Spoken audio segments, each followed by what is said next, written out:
All right. Welcome, everybody, to the IU Hoops Halftime Report. Your Indiana Hoosiers currently on top, 30-28 over the Arkansas Razorbacks. And, a really solid job by Indiana there, I think, of rebounding in the first half. And I don't mean like actually grabbing rebounds, although the Hoosiers did a fairly good job on the glass and led Arkansas and only gave up 2 offensive rebounds. But I really mean just rebounding from a poor start. Arkansas comes out. They're up 7-0, something like that, up, I think, 14-6 at one point. And I thought the game really turned when De'Ron Davis got in the game because I thought early on there, Arkansas was really just kind of knocking us off our spots offensively. We were really trying to get the ball into Juwan, but having a lot of trouble doing it, turning it over, too often, 5 turnovers in the first 6-7 minutes of the game.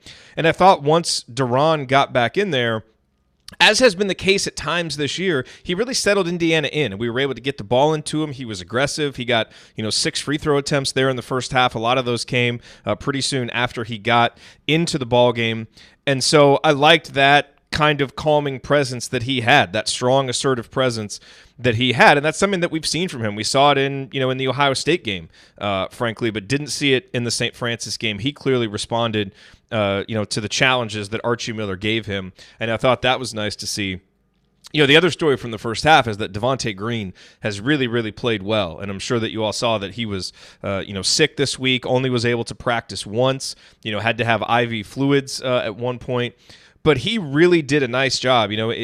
Arkansas came out after Indiana cut it to 18-17 at the under 8-minute timeout. Arkansas comes right out and scores 4 straight points, and they push the lead right back to 22-17. At that point, Devontae had been struggling some offensively, not really in a rhythm, hadn't found his shot, had made a couple of bad passes that had turned into turnovers, but had been playing pretty hard on defense. And his offense finally woke up there after that stretch, and he hit 3 3-pointers. He did a great job rebounding the entire half. He had 7 rebounds to lead Indiana, almost half of Indiana's rebounds, had a couple of steals. And I'll tell you, the play that really shows it is that last play of the first half, where, Arkansas, 3.2 seconds left. They're getting the ball up, trying to get themselves into some kind of shot. And Devontae's just playing hard. He's active. He's paying attention, and he deflects the ball out of bounds. And now there's whatever, 0.5, 0.6 seconds left, and Arkansas isn't really, they're not in any rhythm. They've got to try and force something from out of bounds to get a shot. And that play, I think, is indicative of the kind of focus and engagement that Devontae has. And right now, on both ends, he's been Indiana's best player. Really just playing well, continuing just the really solid stretch of basketball that we've seen from him, which has been awesome to see. So, for the Hoosiers, the path to winning this game was always going to be limiting turnovers, making free throws. And getting offensive rebounds is going to help too, because Arkansas is not a great offensive or defensive rebounding team. Well, so far, Indiana's only gotten 4 offensive rebounds, but they've turned all of those into second chance points. 4 offensive rebounds, 8 second chance points. That's outstanding, that kind of efficiency, and Indiana needs that because the Hoosiers are not going to be a team that's going to hit, a high number of their threes as we've seen today. Limiting turnovers is important. Indiana does have 8 total turnovers.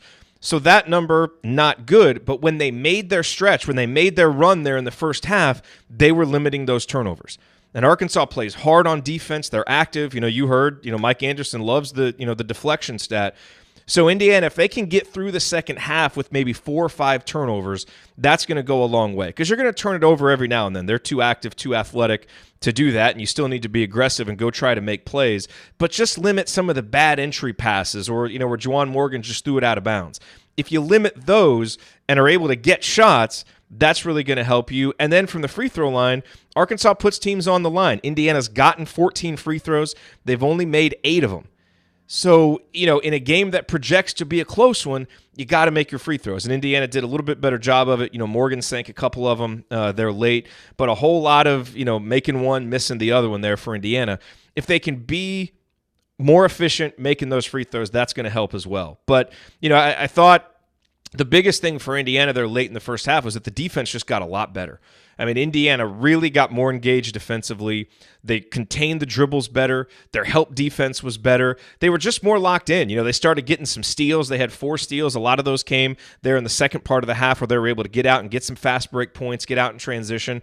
And that's good because Arkansas is going to make it really difficult on Indiana to get the ball inside to Juwan. Now, they still need to keep going into him, and same thing with Duran, and Indiana has had success doing that, but this is not a great passing team. And so, some of those possessions in the half court, Indiana's probably going to struggle a little bit in those. The more that you can get some offense off the offensive rebounds, get out in transition, that's going to help Indiana stay in an offensive flow, even if they have 2 or 3 straight half-court possessions that don't go our way, because that's just the kind of team we are. It's not going to change in the 35th game of the season. So getting those second chance points, getting out on fast breaks are really going to be helpful, and that's all about the activity and the focus and the toughness.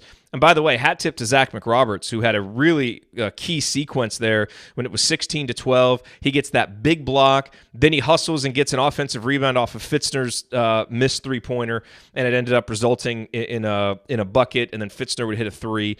Really got the crowd into it. That's the kind of hustle, the kind of grit that if Indiana can bring that in the second half here, they're really going to have a good chance of winning this game. But I thought that was a really fun first half. I thought both teams were playing really hard, and that's great to see. The crowd was into it, really engaged. So if Indiana can carry what they did defensively from the second part of that first half and really the focus that they had offensively, of limiting turnovers, being able to knock down some shots, that's going to go a long way towards this team winning this game. But we know Arkansas is going to play for 40 minutes, so the Hoosiers need to be really consistent over these next 20 minutes, stay locked in on the defensive end, and then limit turnovers, make free throws, and find opportunities to get second chance points. If you do that, Indiana's going to win this game. So great job by Indiana of coming back from a tough start. And big-time hat tip to Devontae Green, who once again has been the best player for the Hoosiers and needs to continue that here as we go into the second half. Played a team-high 19 minutes despite being sick. We keep wondering, is this turnaround for real? With every game that he continues to play like this, it sure seems more and more real. So great job by Devontae. Thank you, everybody, for being here for the halftime report. We will have a post-game show, of course. Ryan will be here, and looking forward to talking with you all then. Go Hoosiers. Let's go get a win and keep marching forward here in the NIT.